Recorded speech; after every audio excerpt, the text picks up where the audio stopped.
Hey guys, welcome back to my channel. It is your girl Najwa. I'm so happy you're here. If you're new here, please do me a favor. Go ahead, hit the like and subscribe button.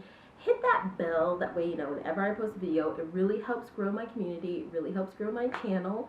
I have to talk to you guys about something that I really don't want to come to you to even talk with, and it shouldn't have happened in the first place. So you guys, I don't know if you know, but I'm a huge old school Disney fan. And this summer, my husband and I went to Disneyland Paris, for part of our summer vacation. And, as an old school, huge Disney fan, someone who grew up on Snow White, on Ariel from The Little Mermaid, on Lion King. I can't explain how many times I watched Lion King over and over and over again. Mighty Joe Young, just so many different Disney movies that I grew up on, bread and butter. My brothers as well. It wasn't just the girls in my family. Like there's so many elements of Disney that is like a part of my childhood. Of course, I don't feel, like that's just me. I think a lot of people, especially adult Disney fans, adults who love to go to Disneyland, Disney World just as much as the kids, I think that we all are big kids at heart, and we all of course have nostalgic attachments, I think, with Disney. But some people are going to Disneyland, to Disney World, not because of what Disney represents, that element of magic that any kid that eventually grows up into an adult can do anything that they put their mind to if they just believe, if they work with others, if they embrace change. Just think about Ariel, and I did a review on The Little Mermaid if you want to go check it out. But, think about Black Ariel stirring up so much trouble. Think about how kind of angry and begruntled people were about Mulan and about Tiana. It's just Disney represents change, and that's really what it all comes back to. If you think about The Little Mermaid, she was going against her father. Her father was saying that land people are terrible. You should never go around them. And land people can just be considered other, whatever the other is, okay? Pause there. There has long been a sentiment in the United States that some people, not all people, but some Indian people have an anti-black sentiment. And now, you guys, I don't want this to be a singular conversation. I know these conversations are hard. We can do this respectfully. We can talk about our differences. We can talk about our stereotypes, about our downfalls, about our good qualities together. So if you have thoughts, you want to put them in an opinion, if you're from, the South Asian community, or if you're from the African or African-American community and you have some thoughts on this, please feel free to put it in the comments. But basically, in the U.S. growing up, there was this sort of Apu from The Simpsons caricature, of the Indian who's come to America and they've worked so hard, given, as someone who is an immigrant myself, an American living in Europe, it ain't easy, that immigrant life, but, that caricature of the Apu type person who's come to America, who's built everything up, on their own, and they're, looking down at Black people as if, you're lazy. You should just get up off of your butt. Or any people, maybe not even just Black people, any people. There's that caricature of that guy, or that Asian store owner who's following the Black person around the convenience store. There's that sort of, I don't even know if I want to say bigoted, but ignorant Indian fake accent, of the 1990s that was probably pretty funny, I guess, at the time. But now it's like, do we really want to go there? There's long since, been sort of this idea that in the U.S., especially in the American South, that Indian folks don't like Black people, I even saw a video on YouTube recently that said that Indians fought hard to become white Americans or something like that. White supremacy is very, very subtle, if anything. I really, really, really, if you're really curious about how socialism has sometimes been viewed as like the stepping stone towards communism, and how tyrants, are built, the Modis and the Trumps and the Putins. If you ever have any curiosity about how people can become brainwashed like that, I recommend that you read a book. Yes, I recommend that you read a book. It's called The Soviet-Russian Manual of Brainwashing. It's by a guy named Lavrentiy Beria. It actually was released anonymously in 1955. I think right now the conservatives in the U.S. are forgetting that they used to really, really, really be kind of against communism. It was a sentiment you heard a lot from old folks, especially white veterans back in the 80s and the 90s. Communism, the communists. And now these MAGA trumpets are doing the exact same thing. But anyway, let me bring this back around. So basically, while I was at Disney, and it's so funny, I had talked to my mom before and while I was at Disney on a call. And both times she had sort of said, don't let anybody take your experience away. Don't let anybody take your joy away. Don't let anybody dampen your day, whatever it might be. And of course, there are some entitled people out there, possibly racist, possibly entitled, possibly just not very nice people. But this particular instance with South Asian or Indian family kind of made me go back and think about those sentiments in the early 90s of how there's this anti-black sentiment within the Indian and South Asian community. But I haven't experienced that for the majority of situations. In fact, in my village, we have a grocery store that's owned fully by an Indian family. All of the family members, mostly the men. I haven't seen any women, but the uncles, the brothers, the sons, they all work there, and they're so flippin' nice, but I mean, of course, not every person is the same. Not every culture or subculture or family or temperament is the same. Anyway, long story short, my husband had gone on the Star Wars ride for a second time. And I was like, no, I need to take a little rest. I'm screamed out for a moment. Let me go sit down. And I knew I needed to kind of go sit down somewhere where we had been earlier in the day, because this was sort of at night. And I actually noticed that temperaments started to shift at night. Even my husband and I, we were starting to get a little cranky. Maybe it's because people are hungry. They've been on their feet all day, whatever. I'm actually an empathetic person, so I'm always trying to find the benefit of the doubt. So I was like, okay, I need to go sit at a place where we were at before, so that when he comes out, it'll kind of be easy for him to find me. Even though, we could text, we have our phones, whatever, it's easier just to go back to a place you were at before. First thing. Second thing, no one owns public seating. No one owns public seating. And anyone I feel like that I've ever met who has that sort of sentiment, I view them as very uneducated, very, very selfish, and kind of lost in some sort of fantasy world. Nobody owns public seating. So there were these benches where my husband and we had sat earlier in the day, and we had eaten some muffins. I know it's totally random, right? But I was like, okay, let me go over here by where we ate these muffins earlier, and I'll sit over here. That way he can find me really easily. So the benches that we had sat down at where we ate the muffins, they were occupied. But there was one space available on a cement block seat that was right across from the bench where we had eaten the muffins. And there was an Indian family sitting there. There was about 3 or 4 people sitting down. There was a backpack right next to the empty space where I sat down. And I think maybe there was a stroller with the family. Maybe there was a baby with the family. So I sat down at the free spot, as I validly was entitled to do so. This was a public space. We all paid way too much for these tickets. So we all have the same rights. I texted my husband, said, hey, when you come out, I'm sitting right by where we ate muffins earlier. Boom, he already knew. Okay, cool. I called my mom. I decided to just give my mom a video call while I was sitting there. I wasn't really doing anything.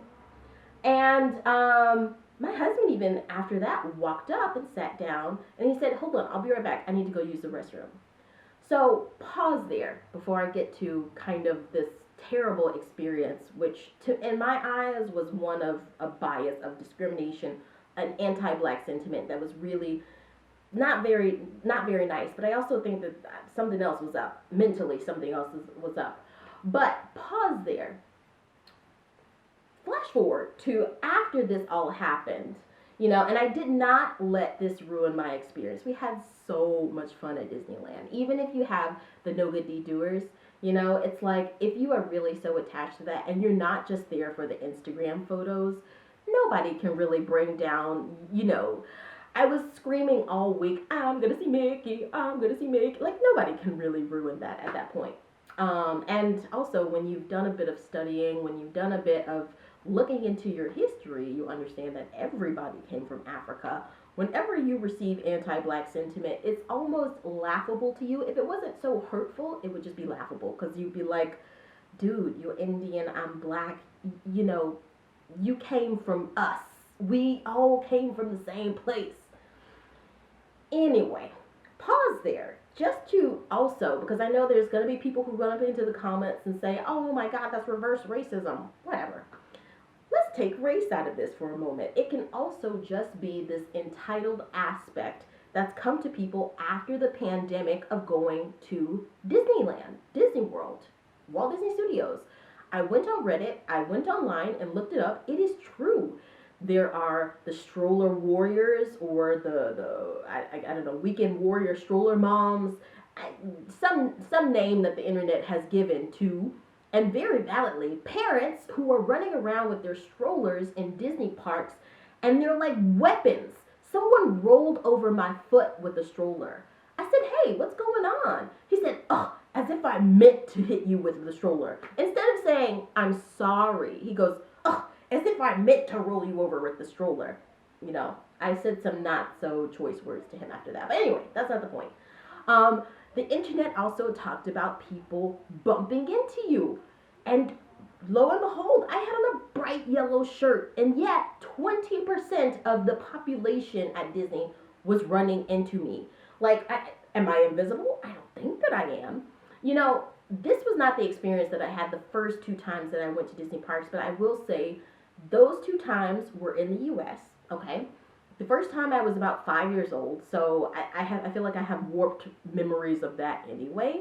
The second time I was a bit older. I was probably about 12 or 13, and I had a ball, and I don't remember any kind of thing like that. But that also could have been veiled by the benefits of youth, where your family is kind of taking along all of the instances.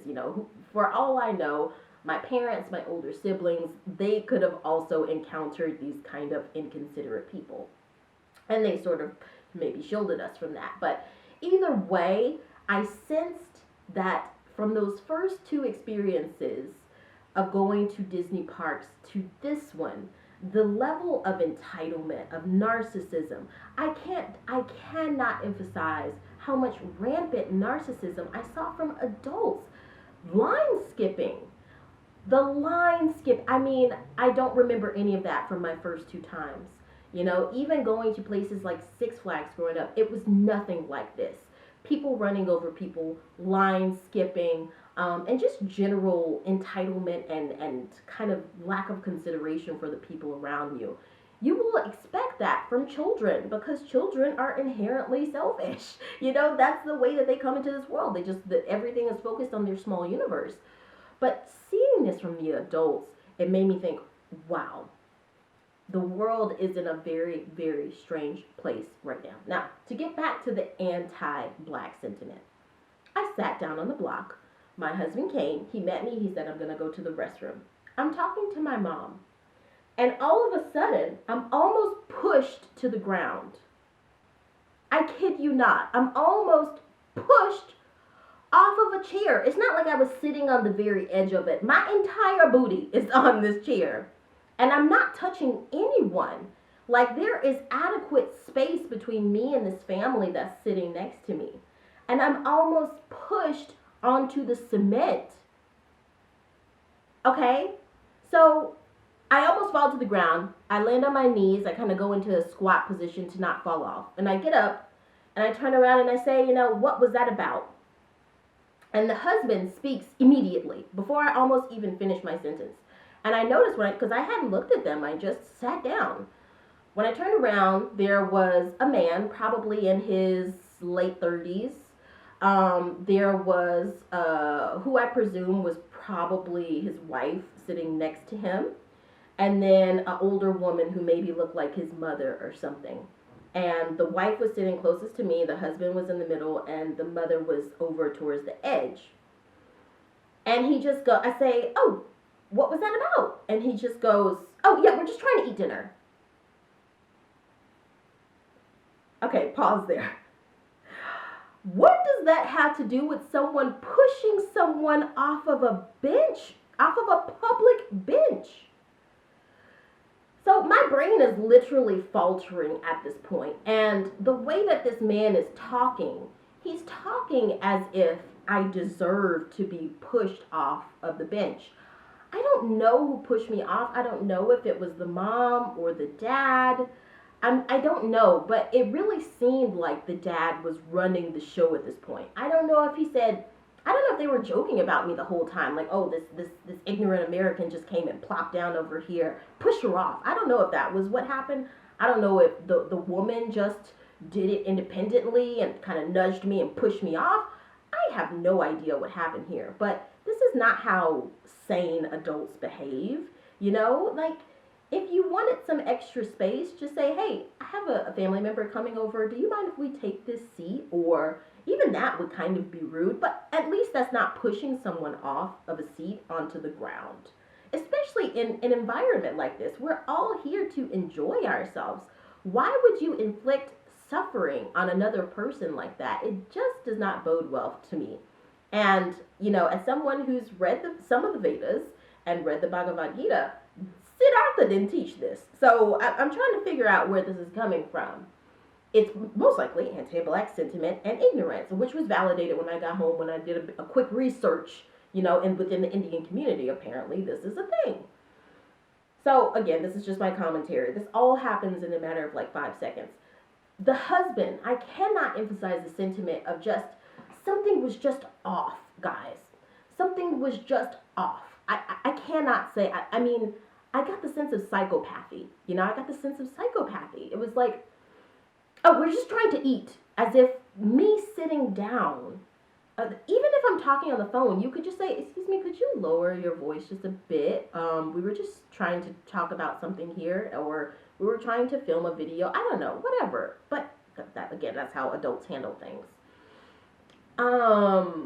When he was talking, oh, we're just trying to eat dinner. As if, and this is something that is very, very common in anti-black sentiment and bigotry towards people of color, period, which they were also people of color. So this is just unacceptable on every level. But often, especially with African Americans and black people, will just be this sentiment that is caused by white supremacy and sort of fascism and communist views that have really been indoctrinated in people throughout time and time and time. Again, read that book, The Soviet Brainwashing, the Soviet Manual of Brainwashing. Which, guys, India was colonized by Britain, like Europe basically invented, I control you, you listen to me. I'm the master, you're the slave, you do what I want. So don't be like, oh, Indians are people. No. Even black people can be white supremacists.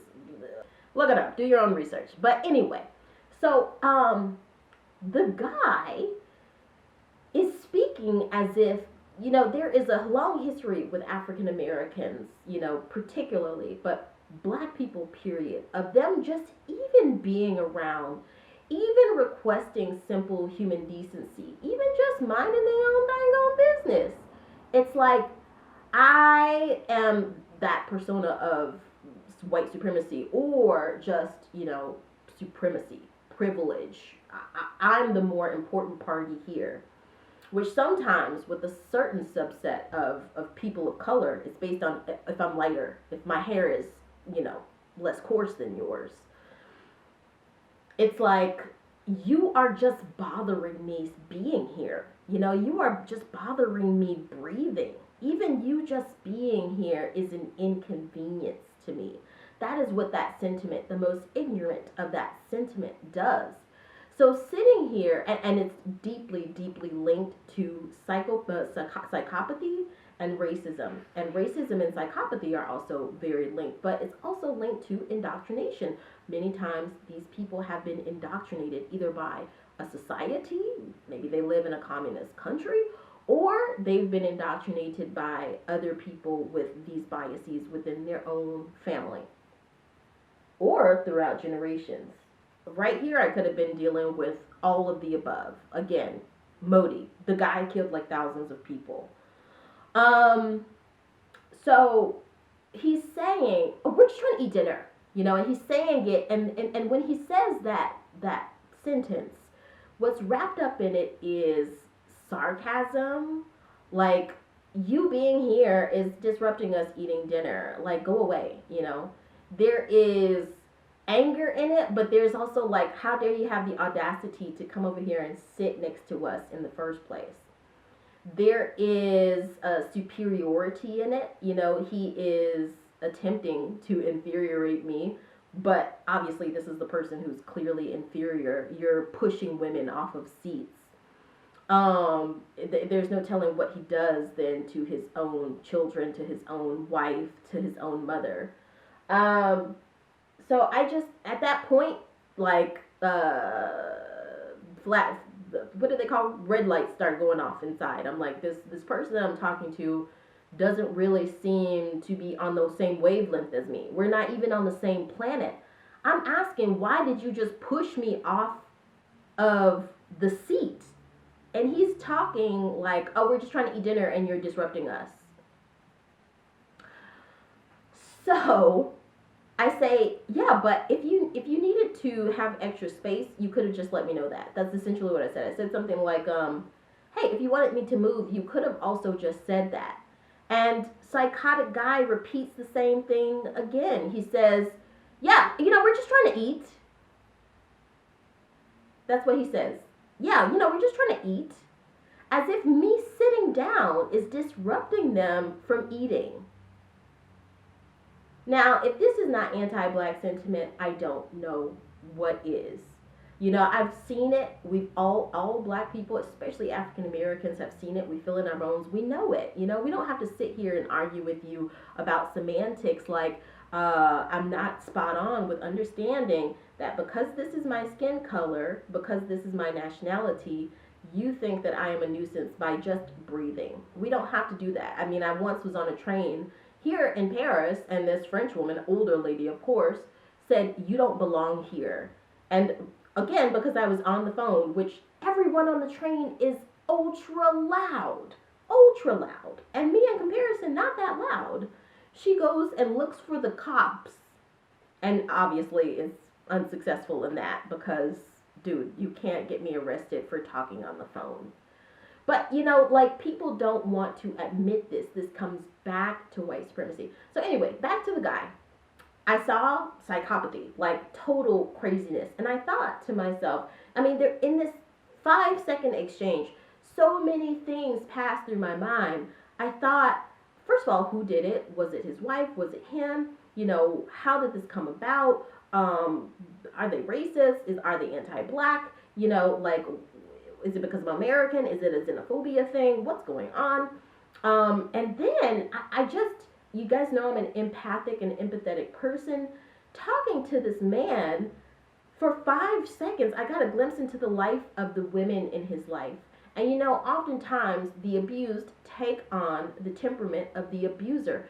In that moment, the wives were just like kind of flying monkeys. They were like, yeah, you know, but almost to a point of like they had been Stockholmed into that, you know, like literally in those moments, I was wondering if somebody was going to take a beating because of me having the audacity to come and sit by these superior human beings. If somebody was going to take a beating for my audacity to dare to do that. And flags went off. I saw I was not talking to a normal human being. Like just literally, look, if you look at people's auras, the aura around him was satanic, honey. I just was like, and I walked away immediately. It was so bizarre. And I was talking to my mom at the same time. I literally didn't say anything about it. It was so bizarre that I just kept talking on to my mom. And honestly, I forgot about it for a while. Because people, especially these days, this happens so much more often. And especially for Black people, it happens all the time. This has been happening for a very, very long time, for centuries. And so we understand this on a very inherent level. And we understand that we can't let it break us. And so many times, it's just like, oh, one more experience. If any other race had to experience this constantly, every day, daily, in their career, in their finances, in their family, in their workplace, in school, they would break. But like Black people, we're like roaches. We don't die, we multiply. So anyway, I like literally sat down, me and my mom, we kept talking. We had a grand old time. My husband and I went on 2 or 3 more rides, and then we went home. When I got home, I thought about it again. I actually fell asleep in the car. And when I got home, it kind of rushed back into my mind. And I was like, whoa, that was really, really terrible. And that had the potential to ruin the end of my experience. But actually, being on the phone with my mom at the time, she was just like, well, you guys go ahead. You're young. Like, live it up the best that you can for the last couple of hours that you're there, you know, and then, you know, crash and then go to sleep super early tomorrow and just, you know, sleep like a rock, and then you'll replenish your energies and all that stuff. So I'm telling you, like, my mom is so awesome. And Black moms, Black families in general, we just, Black Americans, many of us have a way of keeping our eyes on the prize because, again, this is something that we've been through for so long. Again, if you're new here, click the subscribe button. If you are Indian, if you're from South Indian group culture, if you know anything about this Indian versus Black, anti-Black sentiment, put it in the comments respectfully, please. Or if you're Black, if you have had experiences with this, also please feel free to share, because talking about these things really opens it up, and it helps us move past these things. What we have to realize is that we are not each other's enemy. The human race is one race. You know, we've got to talk about these races because that is what colonization has created. And so we've been presented with these social norms that we have today. But generally, we're just one race.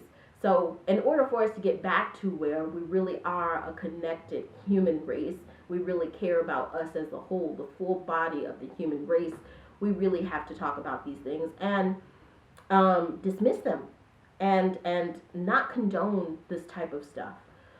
But anyway, when I got home, I just was so curious about it because I had seen stereotypes and jokes about this anti-Black sentiment within the Indian community when I was younger on TV and things like that, in the early 90s, in the mid 90s, late 90s, you know, but I hadn't really experienced anything like that from the Indian community myself, but I had heard things about this.